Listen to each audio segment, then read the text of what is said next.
আল্লাহর নবীর এমন করে সিরাতের কিতাব নাম হলো আর-রাহিকুল মাখতুম। এই কিতাবের মুসান্নিফ আল্লামা শফিউল্লাহ মুবারাকপুরী রাহমাতুল্লাহ আলাইহি বর্ণনা করলেন, নবী আমার মদিনার জমিনে জমিনে এক ইহুদির বাড়িতে গেলেন বালতি রশি দিয়ে পানি তোলার জন্য। কারণ আল্লাহর নবীর সংসারটা গরিব ছিল। আল্লাহর নবী গরিবী অবস্থাটা পছন্দ করে নিয়েছিলেন। বালতি রশি দিয়ে পানি তুললে তার বদলাতে কিছু খেজুর দেবে। আল্লাহর হাবিব ক্ষুধার্ত অবস্থায় ওই বালতি রশি দিয়ে ইহুদির বাড়িতে পানিটা তুলতে লাগলেন।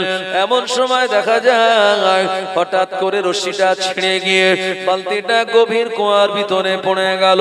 ইহুদি যখন দেখতে পেল, ইহুদি প্রচন্ড রেগে গিয়ে বলল, এ মুহাম্মদ, তুমি আমার এই বালতিটা কুয়ার মধ্যে ফেলে দিলে। ইহুদি রেগে গিয়ে দয়ার নবী মায়ার নবীর নোরানি চেহারা মোবারকে একটা চড় কষিয়ে দিল। আল্লাহর নবী এমন করে এই চড়টা খাওয়ার পর নবীজি তিনি কিছুই বললেন না। নবী আমার আরেকটা পাল্টা চড় মারতে পারতেন, কিন্তু না না না, নবী আমার সবর করলেন, ধৈর্য ধারণ করলেন। আল্লাহর নবীর মুখে এই চড়টা লাগার সঙ্গে সঙ্গে এই আঘাত আমার আল্লাহর আরশে পৌঁছে গিয়েছে। এজন্যে আমরা যতই নামাজ পড়ি, যতই রোজা করি, যতই হজ করি, যাকাত দেই, একটা যদি আমল আমাদের কাছে থাকে, এই আমলটা ভালো আমল নয়, এটা খারাপ আমল। আল্লাহ খুব সতর্ক করেছেন যে তোমাদের নামাজ, রোজা, ইবাদত, বান্দেগীর সব সওয়াব সব পুড়ে সারখার হয়ে যাবে। সেটা কি জানেন? আল্লাহ কোরআনুল মাজিদে শুনিয়েছেন, ইয়া আইয়ুহাল্লাযীনা আমানু ইয়া আইয়ুহাল্লাযীনা আমানু লা তারফাউ আসওয়াতাকুম ফাওকা সাওতিন নবী ওয়া লা তাজহারু লাহু বিল কওলি কাজহারি বাদিকুম লিবাদিন আতাহাবাতা আমালুকুম ওয়া আনতুম লা তাশউরুন। আল্লাহ পাক শুনিয়ে দিলেন, হে বিশ্বাসী ইমানদারেরা, তোমাদের গলার আওয়াজ যেন আমার নবীর গলার আওয়াজের থেকে উঁচু না হয়। যদি তোমাদের গলার আওয়াজ আমার নবীর গলার আওয়াজের থেকে উঁচু হয়, যেমন ভাবে তোমরা একে অপরে কথাবার্তা বলা বলি করো, যদি এমনটা হয় আনতাহাবাতা আমালুকুম, তাহলে তোমাদের আমালগুলি ধ্বংস হয়ে যাবে, বরবাদ হয়ে যাবে। ওয়া আনতুম লা তাশউরুন, কিভাবে ধ্বংস হবে তা তোমরা কিছুই বুঝতে পারবে না।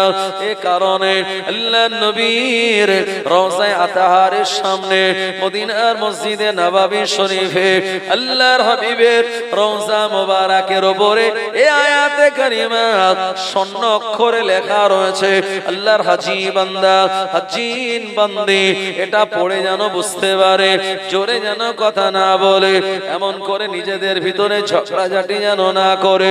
আল্লাহর নবী তিনি শাইত, নবীর সঙ্গে কোন রকম যেন বেয়াদবি না হয়ে যায়। আজও সেই আয়াত স্পষ্ট শূন্য অক্ষরে লেখা। মদিনার মানুষের টাকার কি কমতি আছে? কিন্তু মসজিদে নববী একতলায় দুতলা নয়, একতলা তো নাকি না দুতলা, তারা করলে পারত না করতে, দুতলা, তিনতলা, 10 তলা পর্যন্ত করা যেত। কিন্তু না, যেখানে নবীজি শায়িত ওই মসজিদের উপরে আর দ্বিতীয় তলা করা যাবে না, আর তার উপরে ওঠা মানে নবীর সঙ্গে বেয়াদবি করা। এইজন্য চাতাল চারিদিকে বাড়ানো হবে, কিন্তু মসজিদে নববী কিয়ামত পর্যন্ত জীবনে কোনোদিন দোতলা তিনতলা করা হবে না। যেদিন হবে বুঝবেন সেদিন আমাল সব বরবাদ হবে আমাদের। মুসলমান ভাইরা আমার, কারণ আপনারা দেখছেন বর্তমানে এই যে সৌদি গভর্নমেন্ট, এরা ঠিক খুব একটা ভালো জায়গায় নেই। যদি বলেন কেন? কারণ সৌদির যে রাজধানী রিয়াদ, এই রিয়াদে তারা প্রতিষ্ঠা বার্ষিকী পালন করেছে এই গত 3 দিন আগে। আপনারা সোশ্যাল মিডিয়াতে দেখতে পারবেন। আমি একদম টাটকা খবর বলছি, সৌদি আরবের রাজধানী রিয়াদে তারা দেশের প্রতিষ্ঠা বার্ষিকী পালন করেছে। এই প্রতিষ্ঠা বার্ষিকী পালন করতে গিয়ে সৌদিতে কি করেছে জানেন? আহা, কি অন্যায় কাজ তারা করেছে ভাই। তারা কাবা বাইতুল্লাহর আদলে একটা নকল কাবা বানিয়েছে। কাবা বাইতুল্লাহর আদলে নকল একটা কাবা বানিয়েছে, আর কাবা শরীফটাকে বিরাট ভাবে বানিয়ে স্টেজের ঠিক মাঝখানে রেখেছে। আর চারিদিকে অলঙ্গ নারী, অলঙ্গ মানে একেবারে তাদের ড্রেসের অবস্থা যারা নাচানাচি করে, এরকম মহিলাদেরকে নিয়ে চারিদিকে নাচানাচি করেছে। আর তাদের যে আরবি গান, সেই গানগুলি তারা গেয়েছে। জোরে বলেন নাউজুবিল্লাহ। আমার ভাইজানেরা, আলেম ওলামা দেখে তারা অবাক হয়েছে। আর তারা বলছে হায় রে হায়, আল্লাহর কাবা বাইতুল্লাহকে নকল করে বানিয়ে তারা এইরকম একটা প্রতিষ্ঠা বার্ষিকী পালন করলো। জোরে বলেন নাউজুবিল্লাহ। এই দৃশ্যটা কে কে দেখেছেন? আপনারা দেখেছেন? কেউ দেখেননি? এই ইউটিউবার ভাই দেখেছেন তো আপনি? কি অবস্থা! আল্লাহ পাক তাদের হেদায়েত করুক, হেফাজত করুক। শুধু তাই নয়, বর্তমানে মক্কাতুল মুকাররমায় আল্লাহর নবী দিন দুনিয়ার বাদশার যেখানে জন্মস্থান, এই জায়গাটা এবং মদিনার মসজিদে নববী বাদ দিয়ে আরো তারা বিভিন্ন জায়গাতে নানান অপকর্মের সঙ্গে জড়িত। তাই জীবনে কোনোদিন মনে করবেন না যে মক্কার লোকেরা যেটা করে ওটা মনে হয় শরীয়তের দলিল। না, নতুন করে মক্কা শরীফে তারা সিনেমা হল তৈরি করেছে। তারা এই তো গত 1 মাস আগে হালাল বার চালু করেছে। জোরে বলে নাউজুবিল্লাহ। এই হালাল তারা নাম দিয়েছে হালাল বার। আচ্ছা, বার কোনদিন হালাল হয়? জি, এরা হালাল বার করলো, এরা সিনেমা হল বানালো। শুধু তাই নয়, এরা বিভিন্ন জায়গাতে নারীদেরকে পর্দা থেকে বেরিয়ে নানান কাজ করার জন্য তারা উৎসাহ দিচ্ছে। তার মানে এটা হলো কিয়ামতের আলামত। প্রিয় নবী বললেন, বাদা আল ইসলাম গরিবান সায়াউদু কামা বাদা আফাতুবা লিল গুরাবাই আও কামা ক্বালা আলাইহিস সালাম। আল্লাহর নবী জানিয়ে দিলেন, ইসলাম গরিবী অবস্থা থেকে শুরু হয়েছে এবং মাঝখানে ইসলাম সমৃদ্ধশালী হবে এবং ইসলাম আস্তে আস্তে আবার গরিবের দিকে চলে যাবে। তার মানে ইসলামকে মানা হবে না, ইসলামকে পালন করা হবে না। আমার ভাইজানেরা, আল্লাহ নবী আরো জানিয়ে দিলেন, যে জায়গা থেকে ইসলামের বাতি জ্বলা শুরু হলো, ওই জায়গা থেকে ইসলামের বাতি নেওয়া শুরু হবে। ও জানেরা, মক্কাতুল মুকাররমায় আমার নবীকে আল্লাহ পাক পাঠিয়ে तमाम পৃথিবী জমিনটা নবীজির হেদায়েতের নূরের আলোয় আলোকিত করে দিয়েছিলেন। আবার এই মক্কার জমিন থেকে নতুন করে অপকর্ম শুরু হবে। ও জানেরা, যুবকেরা আর আলেম ওলামা যারা প্রতিবাদ করবে, এদেরকে নানান ভাবে টর্চার আর অত্যাচার করা হবে। বর্তমানে হজের দিনে 9 জিলহজ আরাফাতের ময়দানে বক্তব্য দেওয়া হয়। এটা হলো ইন্টারন্যাশনাল একটি খুতবা। এই জায়গায় তাওহীদের ব্যাপারে, সুন্নাতের ব্যাপারে আর ইস্তেহাদ ইত্তেফাকের ব্যাপারে বলা হয়। যদি কেউ কোনোদিন সৌদি গভর্নমেন্টের বিরুদ্ধে বক্তব্য দেয়, সঙ্গে সঙ্গে তাকে অ্যারেস্ট করে জেলের ভিতরে দেওয়া হয়। এর আগে দিয়েছে কয়েকজন ইমামকে। আমাদের পার্শ্ববর্তী দেশ বাংলাদেশের অবস্থা আপনারা জানেন। সেখানে আলেম ওলামা একটা কথাই বলেছিল যে আগামী দিনে শরীয়ত অনুযায়ী, কোরআনের আইন অনুযায়ী দেশ চলবে। ব্যাস এতটুকু বলার জন্য তাদেরকে অ্যারেস্ট করে তাদের আয়না ঘরে দিয়ে কত অত্যাচার নির্যাতন তাদের করেছিল। কিন্তু সব অত্যাচারের একটা শেষ আছে। সেই শেষ গোটা ওয়ার্ল্ডের মানুষ দেখেছে যে সে দেশের এক সরকার, সেই সরকারকে জনগণ উচ্ছেদ করে গণভবন থেকে বার করে আমাদের ইন্ডিয়াতে পাঠিয়ে দিয়েছে। কথা ঠিক কিনা আমার ভাইজানেরা? এখন বর্তমানে সেখানে আপনার আলেম ওলামাদের আল্লাহ পাক বিজয় দান করে দিয়েছেন। তাই আমি বলতে চাই, এই ভারতবর্ষের জমিন যেখানে হিন্দু মুসলিম আমরা সম্প্রীতির সঙ্গে বসবাস করি, এখানে আমরা ভেদাভেদ চাই না, এখানে আমরা দ্বন্দ্ব চাই না। কিন্তু আমাদের পূর্বপুরুষদের সম্পত্তি, ওয়াকাফ সম্পত্তি নিয়ে নেবে আর আমরা চুপচাপ বসে থাকবো। যদি প্রতিবাদ করি, যদি আমাদের অন্য কথা বলা হয়, মুসলমান কোনদিন এটা মেনে নেবে না। আমার ভাইজানেরা, জওয়ানেরা, যুবকেরা, আল্লাহ পাক আমাদের সবাইকে একতার সঙ্গে থেকে ঈমানের বলে বলিয়ান হওয়া তৌফিক দান করুক। সবাই বলেন আল্লাহুম্মা আমিন। আমি যে কথা বলতেছিলাম, ইহুদি রাসূলুল্লাহকে চড় মেরেছে আর চড়ের আঘাত দিয়েছে আল্লাহর আসমানে। ইহুদি বাড়ি গিয়েছে, নবীজিকে খেজুরাত দেয়নি, নবীজিও মনটা খারাপ করে বাড়ি চলে গিয়েছে। আর ইহুদি বাড়ি যাওয়ার আগেই তার হাতে প্রচন্ড যন্ত্রণা, পেন শুরু হলো। এত যন্ত্রণা শুরু হলো, এত পেন শুরু হলো, ইহুদি যন্ত্রণা সহ্য করতে পারে না। ও জানেরা, যুবকেরা, দাঁড়াতে পারে না, বসতে পারে না, খেতে পারে না, ঘুমাতে পারে না। এই যন্ত্রণার কারণে তার শরীরটা, তার জীবনটা দুর্বিষহ হয়ে উঠলো। এই হাতের যন্ত্রণা কিভাবে কমানো যায়, কত মেডিসিন খেলো, কোনো কাজ হলো না। এরপরে ইহুদি বলল, এ আমার সাথী সঙ্গীরা, আমার হাতের কবজি থেকে কেটে বাদ দিয়ে দাও। হাতের কবজি থেকে কেটে বাদ দিয়ে দিলে মনে হয় আমার যন্ত্রণা ভালো হয়ে যাবে। হাতের কবজি থেকে কেটে বাদ দিয়ে দেওয়া হলো। আমার ভাইজানেরা, যন্ত্রণা পেন আরো অনেক বেশি বেড়ে গেল। এরপরে আর মরণাপন্ন অবস্থা আল্লাহর নবীর কাছে গেল। বিশ্ব নবী, দিন দুনিয়ার বাদশাহ নবী পাক সাল্লাল্লাহু আলাইহি ওয়াসাল্লামের কাছে ইহুদি কাটা হাত নিয়ে গিয়ে বলল, ও মুহাম্মদ ইবনে আব্দুল্লাহ, আমি আপনার সঙ্গে ভুল করে ফেলেছি, আপনার সঙ্গে আমি বেয়াদবি করে ফেললাম। আপনার চড় মারাটা আমার মোটে উচিত হয়নি, আপনি আমায় ক্ষমা করে দিন। মায়ার নবী, দয়ার নবী ইহুদির এমন অবস্থা দেখে সহ্য করতে পারলেন না। আল্লাহর নবী কাটা হাত ইহুদির সঙ্গে লাগিয়ে দিলেন, হাতের সঙ্গে। নবীজি তানার নূরানি হস্ত মোবারক একবার আল্লাহর নাম নিয়ে বলিয়ে দিলেন। বলিয়ে দেওয়ার সঙ্গে সঙ্গে ইহুদির কাটা হাত যেমন জোড়া লেগে গেল, অপর দিকে তার এক নিমিষে যন্ত্রণাও ভালো হয়ে গেল। আরো জনে বলেন সুবহানাল্লাহ।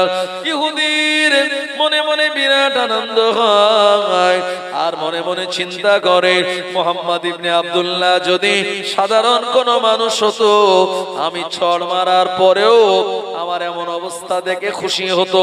কিন্তু না না না, খুশি না হয়ে দুঃখিত হয়ে আমার কাটা হাতটাকে জোড়া লাগানোর ব্যবস্থা করে দিল। একদিকে ইহুদির কাটা হাত জোড়া লাগানো, আল্লাহর নবী যেমন মুজিজা, অপরদিকে তার পেন যন্ত্রণা যখন ভালো হয়ে গেল, বুঝতে পারলো সাধারণ মানুষ হলে এত বড় উপকার আমায় করতো না। ইহুদির ভিতর থেকে তার ইমানের চোখটা আল্লাহ খুলে দিল। ইহুদি ইমানের কালেমা পড়ে মুসলমান হয়ে গিয়েছিল। আরো জনে বলেন সুবহানাল্লাহ। এজন্য পৃথিবীতে আমাদের নবীজি হলেন সবথেকে বড় বৈজ্ঞানিক। রাসূলুল্লাহর সুন্নাত নিয়ে যত অ্যানালাইসিস করা হয়েছে, যত গবেষণা করা হয়েছে, তত বেশি মানুষেরা ইমানের কালমা পড়ে মুসলমান হয়েছে। সুবহানাল্লাহ বলবেন না? নবীজি বলেছেন, তোমরা দাঁড়িয়ে পানি পান করবে না। আমরা তো অনেক মুসলমান আছি, নামে মুসলমান, আমরা বলি নবীর উম্মত, কিন্তু আমাদের কাছে নেই নবীজির কোন সুন্নাত। এরকম মুসলমান আছে না নাই? দাঁড়িয়ে পানি পান করা যাবে না। নবীজি বললেন, দ্বিতীয় নম্বর বসে পানি পান করবে। তৃতীয় নম্বরে এক ঢোকে পানি খাবে না, 3 ঢোকে খাবে, আর খাওয়ার সময় বিসমিল্লাহ বলবে। এত নবীজি আজ থেকে 1500 বছর আগে বলেছেন। এ জামানার ডাক্তাররা দেখছি তারা বলছে, যদি কিডনি, পেট, পেটের পাকস্থলী, লিভার ভালো রাখতে হয়, তাহলে যখন পানি পান করবে দাঁড়িয়ে করা যাবে না, বসে পান করতে হবে। জোরে বলুন। কেন বলছে? তারা বলল, কেউ যখন দাঁড়িয়ে পানি পান করে, গলাটা উঁচু করে, চায়ের দোকানে জগ এক হাতে নিয়ে আর ঢক ঢক করে পানি খেলে, ওই পানিটা ডাইরেক্ট সরাসরি পাকস্থলীতে গিয়ে আঘাত করে, সেখান থেকে পাকস্থলী পানিটা ধরে রাখতে পারে না, দ্রুত কিডনিকে এই পানিটা সাপ্লাই দেয়। আর কিডনি মানে বুঝতেই পাচ্ছেন সেটা কত একটা সূক্ষ্ম জিনিস। যার কিডনি খারাপ হয়ে গেছে সে জানে এটা কত দামি জিনিস। আপনারা জানেন, বসিরহাটের একজন মাওলানা ছিলেন, নামকরা মাওলানা, আজও আল্লাহ হায়াতে রেখেছেন, জনাব মাওলানা আবুল কালাম সাহেব জি। খুব সুন্দর আলোচনা রাখতো, অনেক প্রবীণ আলেম জি। দেখতে মানুষটা একটু বেটে ঘাটে, আপনার চেহারাটা অত সুন্দর নয়, কিন্তু আল্লাহ পাক তার জবানের ভয়েস দিয়েছে অনেক সুন্দর, এবং মানুষকে বোঝানোর মতো বিরাট টেকনিক আল্লাহ তাকে দিয়েছিল। আজও আছে ভাই, কিন্তু সেই মানুষটার কিডনি খারাপ হয়ে গেল। ইদানিং করে একটা মাহফিলে তিনি বলছিলেন, আমি দেখছিলাম, যে বললেন যে আমার এই কিডনিটাকে স্থানান্তর করা হয়েছে, মানে এক জায়গা থেকে কিডনি কিনেছি আমি, তাকে দিয়েছি কম বেশি 18 লক্ষ টাকা। যে কিডনিটা দিয়েছে, না সরি 6 লক্ষ টাকা যে কিডনি দিয়েছে তাকে দিতে হয়েছে, আর কিডনিটাকে নতুন করে প্রতিস্থাপন করতে আমার কম বেশি 18 লাখ টাকা খরচ হয়েছে। আর তার আগে পরে আরো ট্রিটমেন্ট করতে 50 লাখ টাকা খরচ হয়েছে। তাও তার দুটো কিডনি না একটা কিডনি আছে। এই অবস্থাতে আল্লাহ তাকে হায়াতে রেখেছেন। খুব আস্তে আস্তে এখন বর্তমানে ওয়াজ অনুষ্ঠিত শুরু করেছে। আমার ভাইজানেরা, তো দাঁড়িয়ে পানি পান করলে ডাইরেক্ট কিডনিতে গিয়ে আঘাত হবে। রাসূলুল্লাহ বলেন 3 ঢোকে পানি পান করো, বিসমিল্লাহ বলে পানি পান করো। আস্তে আস্তে পানি পান করলে আমাদের শরীরটা যেমন ঠান্ডা হবে, কিডনি, আমাদের লিভার, পাকস্থলী সবগুলি ভালো থাকবে। নবীজি যে কথা 1500 বছর আগে বলেছেন, এই কথাটা বর্তমানের বৈজ্ঞানিকরা আজকে বলছে। জোরে হবে না সুবহানাল্লাহ? আমার ভাইজানেরা, ও জওয়ানেরা, যুবকেরা, এজন্য আমি প্রথমে আপনাদেরকে কোরআন মাজিদের একটি আয়াত শুনিয়েছি, ওয়ালা তাহিনু ওয়ালা তাহজানু ওয়া আনতুমুল আ'লাউনা ইন কুনতুম মুমিনিন। তোমাদের কোনো চিন্তা নাই, তোমাদের কোনো পেরেশানি নাই, দুনিয়ার জমিনে তোমরাই বিজয়ী হবে যদি তোমরা মুমিন হতে পারো। আল্লাহ পাক তোমাদের বিজয় দান করে দেবে। নবী আইয়ুব আলাইহিস সালামকে আল্লাহ পাক 18 বছর রোগ দেওয়ার পর তিনি সবর করেছিলেন আর আল্লাহ পাকের উপরে বিশ্বাস রাখলেন। আমার আল্লাহ তার পরীক্ষাতে ফার্স্ট ডিভিশনে পাস করালেন। নবী ইব্রাহিম আলাইহিস সালামকে আগুনের ভিতরে ফেলে দেওয়া হলো, আল্লাহর উপরে ভরসা রাখলেন। আমার আল্লাহ পাক তার জন্য এই আগুনটাকে ফুলের বাগান করে দিয়েছিলেন। ও জওয়ানেরা, যুবকেরা, নবী ইউসুফ আলাইহিস সালামকে আপন শতাত ভাইরা কুয়ার ভিতরে ফেলে দিল। আমার আল্লাহ রাব্বুল আলামিনের উপরে ভরসা রেখেছিলেন। আমার আল্লাহ আসমান থেকে ফেরেশতা পাঠিয়ে ইউসুফ আলাইহিস সালামকে তিনি হেফাজত করেছিলেন। একবার প্রাণ খুলে বলুন সুবহানাল্লাহ। ঈমান যদি আজও থাকে আমাদের, আল্লাহ আমাদের বিজয় দান করে দেবেন। ইউসুফের মতো ঈমান হলে একে একে দরওয়াজা খোলে, আর ইব্রাহিমের মতো ঈমান হলে আজও আপনার দুনিয়া জমিনে আল্লাহ আমাদের পরিত্রাণ দেবেন। মুসার মতো ঈমান হলে রাস্তা হবে সাগর জলে, মুসার মতো ঈমান হলে রাস্তা হবে সাগর জলে। ইউসুফের মতো ঈমান হলে একে একে দরওয়াজা খোলে। ইব্রাহিমের মতো ঈমান যদি আজও থাকে বিদ্যমান, অগ্নিকুণ্ডে দেখা যাবে খুবসুরত ফুল বাগান। জোরে বলুন সুবহানাল্লাহ। কুয়ার মধ্যে ফেলে দিল আপন শতাত ভাইরা। দোষ কি? আব্বা ইউসুফকে একটু বেশি ভালোবাসে, আমাদের একটু কম ভালোবাসে। আসলে বাপ মার ভালোবাসা সবার প্রতি সমান, কিন্তু ইয়াকুব নবী দেখেছিলেন আমার এই বেটা ইউসুফ সে তো আগামী দিনের নবী, এইজন্য নবীর প্রতি একটু আলাদা ভালোবাসতেন। নিজেও নবী, ছেলেও নবী হবে আগামী দিনে, তার প্রতি একটু আদর মহব্বত বেশি হবে, কি হবে না ভাই? এই ভালোবাসাটা ভাইরা সহ্য করতে পারলো না, বলল আব্বা আমাদের সঙ্গে দেন, আমরা একটু ময়দানে নিয়ে এই ভাইটাকে নিয়ে একটু বকরি চড়াতে যাব। ইয়াকুব আলাইহিস সালাম বলেন সাবধান, এই কেনান এলাকায় বিভিন্ন জায়গায় নানান রকম বাঘের উপদ্রব আছে, খবরদার খুব সাবধানে রেখো। আর এই সুযোগটাকেই তারা কাজে লাগালো। ইউসুফ আলাইহিস সালাতু সালামকে তারা নিয়ে গেল আর একটা জায়গায় ফাঁকা ময়দানে নিয়ে ভাইরা যুক্তি করে বলল, ইউসুফ যদি হায়াতে থাকে আগামীতে বাপ হয়তো আমাদের সম্পত্তিও দেবে না, সব ইউসুফের নামে দিয়ে দেবে, তাই ইউসুফকে দুনিয়া থেকে বিদায় করতে হবে। এরা চিন্তা ভাবনা করে ইউসুফ আলাইহিস সালাম বাচ্চা বয়স, তাকে কেউ কেউ মারধর করলো ভাইরা। ইউসুফ নবী বলছে তোমরা আমার আপন ভাই কেন মারো? বললো না, তোকে আর বাঁচিয়ে রাখা যাবে না। ইউসুফ নবীর 2 মা ছিলেন, এক মায়ের ইউসুফ আর একজন বনিয়ামিন, আর আরেক মায়ের 10 ভাই ছিল আমার ভাইজানেরা। এই 10 জন ভাই মিলে তানাকে কুয়ার মধ্যে যখন ছেড়ে দিলেন, ইউসুফ আলাইহিস সালাতু সালাম কুয়ার নিচে পড়ার আগে আল্লাহ ফেরেশতা জিবরাইল আলাইহিস সালামকে বললেন, জিবরাইল দেরি করো না, তাড়াতাড়ি চলে যাও। ইউসুফকে যে কুয়ার মধ্যে ছেড়ে দেওয়া হয়েছে, ওই ইউসুফ কুয়ার মধ্যে পড়ার আগে আমার ইউসুফকে তুমি লুফে নাও। জিবরাইল আলাইহিস সালাম বলেন, আমি কয়েকবার আল্লাহর আসমান থেকে দ্রুত গতিতে জমিনের দিকে আমি চলে এসেছি।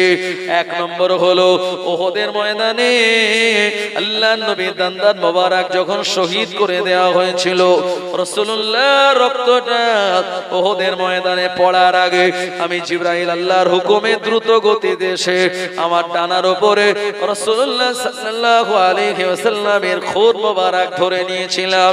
দ্বিতীয় নম্বরে ইউসুফ আলাইহিস সালামের ভাইরা যখন কুয়ার মধ্যে ফেলে দিল, আমি আল্লাহ আমায় নির্দেশ দিল, আমি জিবরাইল দ্রুত গতিতে এসে ইউসুফকে লুফে নিলাম। তৃতীয় নম্বরে যখন নবী ইব্রাহিম আলাইহিস সালামকে আগুনের ভিতরে নমরুদ বাহিনী ফেলে দিল, আমার আল্লাহ বললেন, ও জিবরাইল চলে যাও আর জান্নাত থেকে ফুলের বাগান নিয়ে আগুনের ভিতরে আমার ইব্রাহিমের জন্য ব্যবস্থা করে দাও। চতুর্থ নম্বরে ফেরাউন যখন নীল নদের দরিয়াতে হাবুডুবু খাচ্ছিল, আমার আল্লাহ রাব্বুল আলামিন দ্রুত গতিতে জিবরাইল আলাইহিস সালামকে পাঠালেন। আজ জিবরাইল আমিন এসে ওই ফেরাউনের মুখের ভিতরে কাদা বালি পাথরগুলো দিয়ে দিতে লাগলো।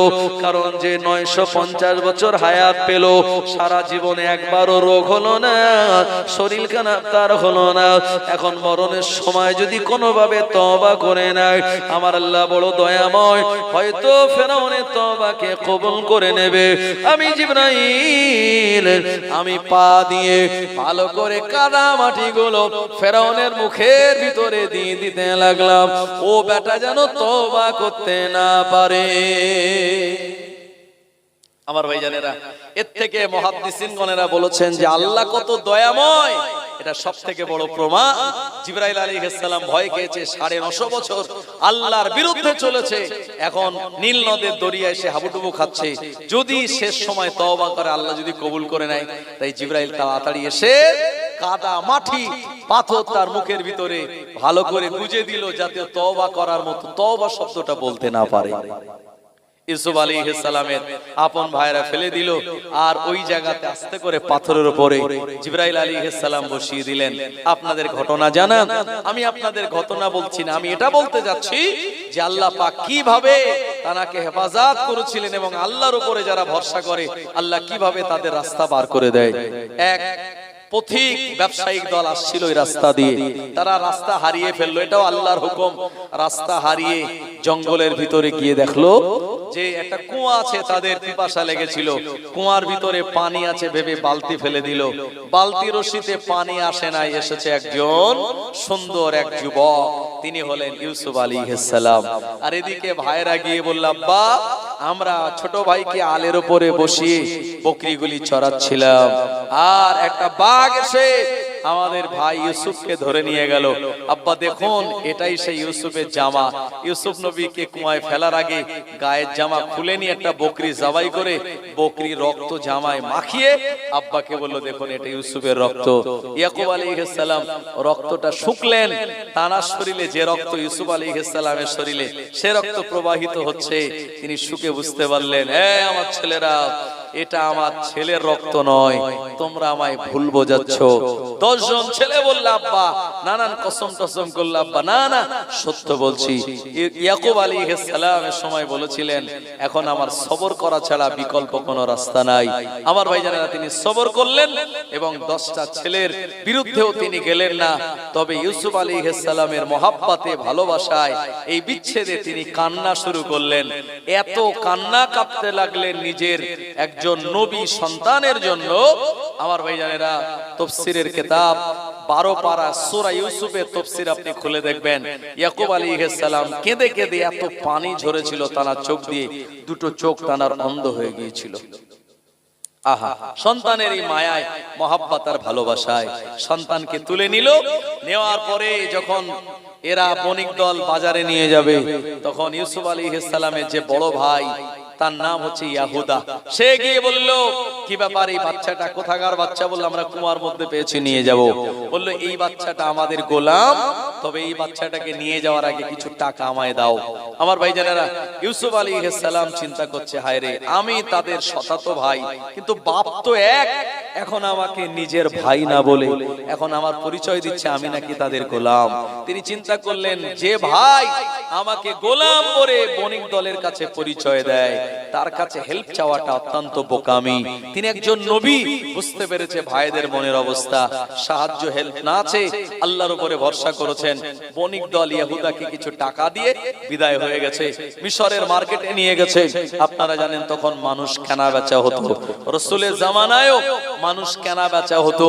আল্লাহর নবী এই মানুষ কেনা বেচা এটা বন্ধ করে দিয়েছেন, এই দাস প্রথা সমাজ থেকে তুলে দিয়েছেন। ইসলাম এমন একটি ধর্ম, Islam is the complete code of life, যার ভিতরে বলা আছে ধনী গরিব, কালো পরিষ্কার, লম্বা বেটে, নেতা জনগণ সবাই এক, নামাজের কাতারে যখন দাঁড়াবে কারোর ভিতরে কোনো ভেদাভেদ থাকবে না, সবাই তখন আল্লাহর বান্দা হিসাবে আল্লাহকে সেজদা দেবে। এটাই মুসলিম ধর্মের, আমাদের ধর্মের একটা সবথেকে বড় ঐতিহ্য। জোরে বলেন সুবহানাল্লাহ। আমার ভাইজানেরা, জওয়ানেরা, যুবকেরা, চড়া দামে ইউসুফ আলাইহিস সালামকে বিক্রি করা হবে। কে নেবে? এ সময় দেখা গেল মিশরের যে অর্থমন্ত্রী, ইউসুফ আলাইহিস সালামের চেহারা দেখে তার বড় পছন্দ হয়ে গেল। বলল কত টাকা দাম? একটা বিরাট মোটা অঙ্কের টাকা দাবি করলো বণিক দলেরা। এ সময় মিশরের যে অর্থমন্ত্রী, তার বিরাট টাকা পয়সা, কিন্তু না না না, তার ঘরে কোনো সন্তান নাই। আর অর্থমন্ত্রীর বিবির নাম হলো জুলাইখা। ও জওয়ানেরা, যুবকেরা, ছোট্ট বাচ্চা ইউসুফ আলাইহিস সালামকে কিনে নিয়ে গেলেন। এরপরে জুলাইখার কাছে গিয়ে বললেন, এ আমার বিবি জুলাইখা, আমাদের কোনো সন্তানাদি নাই, এই বাচ্চাটাকে আমরা নিয়ে লালন পালন করব। এই বাচ্চাটা আমাদের বড় হওয়ার পরে সন্তান হিসাবে আমাদের অনেক কাজে দেবে। এই বাচ্চাটাকে আদর আর স্নেহ ভালোবাসা দিয়ে লালন পালন করো। আমার ভাইজানেরা, ও জামানায় জুলাইখা ইউসুফ আলাইহিস সালামকে সেবা করার জন্য, তাকে বিভিন্ন ভাবে দেখভাল করার জন্য অসংখ্য চাকর বাকরের দায়িত্ব দিলেন। ইউসুফ আলাইহিস সালাম রাজ দরবারের মাঝখানে অনেক ভালো খাদ্য খেয়ে অনেক ভালো জায়গায় বসবাস করে তিনি লালিত পালিত হন। একবার জোরে বলেন সুবহানাল্লাহ। যেখানে ছিল ঘরে, এখানে 12 জন ভাই, তার সঙ্গে আরো 11 জন ইউসুফ নবী ছাড়া। সংসারে মাঝে মাঝে অভাব। ইয়াকুব আলাইহিস সালামের সংসারে সব বেলা খাবার জোটে না। আল্লাহ পাক ইউসুফ নবীকে রাজদরবারের এমন এক গদিতে বসালেন, যে জায়গায় চারিদিকে চাকর বাকর, কখন কি খাবার লাগবে, কখন পানি লাগবে, আপনার বিছানা শোয়ার জন্য ব্যবস্থা করে দেওয়া, গোসলের পানি তুলে দেওয়া, সমস্ত জামা কাপড় কেচে পরিষ্কার করে দেওয়া, একেবারে সব চাকর বাকররা করতে লাগলো। মানে রাজহালে ইউসুফ আলাইহিস সালামের জীবন অতিবাহিত হতে লাগলো। জোরে বলুন সুবহানাল্লাহ। এরপর ইউসুফ আলাইহিস সালাম, আল্লাহ পাক তাকে অনেক সুন্দর বানিয়েছিলেন। জি, আল্লাহ ইউসুফ নবীকে অনেক হোসন দিয়েছিলেন। এমন সৌন্দর্য চেহারার অধিকারী একজন যুবক আস্তে আস্তে যখন বেড়ে উঠলো, তার এই যে দাড়ি গোঁফ যখন উঠলো, আমার ভাইজানেরা, এই পুরুষের দাড়ি গোঁফ হলো, এটা হলো অলংকার। মেয়েদের অলংকার হলো কানের নথ, নাকে আপনার নাকের নথ, কানের ওই যে কি বলে ওটাকে, কানের যে বালা বা মাকড়ি থেকে শুরু করে আপনার গলার হার, আপনার হাতের বালা, কত কিছু, এগুলি মেয়েদের অলংকার। এটা মেয়েদের জন্য জায়েজ, হালাল। মেয়েদের জন্য শরীয়ত সোনা পরা হালাল করে দিয়েছে। আপনি পুরুষ যত কোটি টাকার মালিক হন না কেন, আপনি আমি চাইলে এটা সোনার আংটি, সোনার হার, সোনার কোন অলংকার পুরুষ পরতে পারে না। এটা পুরুষের জন্য আল্লাহ হারাম করে দিয়েছে। যদি কোনো পুরুষ এই সোনার জিনিস পরে, কিয়ামতের মহাময়দানে এই সোনার জিনিসগুলিকে আল্লাহ জাহান্নামের আগুন দিয়ে পুড়িয়ে এগুলিকে গরম করে তার শরীরে দিয়ে দেবে এবং সদা সর্বদা তার ছাকা লাগবে। জোরে বলেন নাউজুবিল্লাহ। এজন্য অনেক পুরুষ আছে মুসলমান ঘরের, যে একটাই ছেলে, তো ছেলের বার্থডে হবে, তারা দেখা গেল সোনার আংটি দিয়েছে, গলায় সোনার চেল ঝুলিয়ে দিয়েছে। না না না, এটা পুরুষের জন্য হারাম। পুরুষের জন্য গাঁটির নিচে লুঙ্গি পায়জামা ঝুলিয়ে পরা হারাম। আর নারীদের জন্য এটা জায়েজ। নারীরা তারা গাঁটের নিচে আপনার শাড়ি, তাদের সালোয়ার কামিজ, এগুলি তারা ঝুলিয়ে পড়তে পারে, কিন্তু আমরা পড়তে পারি না। যদি কোনো পুরুষ লুঙ্গি বা পায়জামা গাঁটের নিচে ঝুলিয়ে পড়ে, রাসূলুল্লাহ বলেছেন কিয়ামতের দিন আল্লাহ পাক তার দিকে রহমত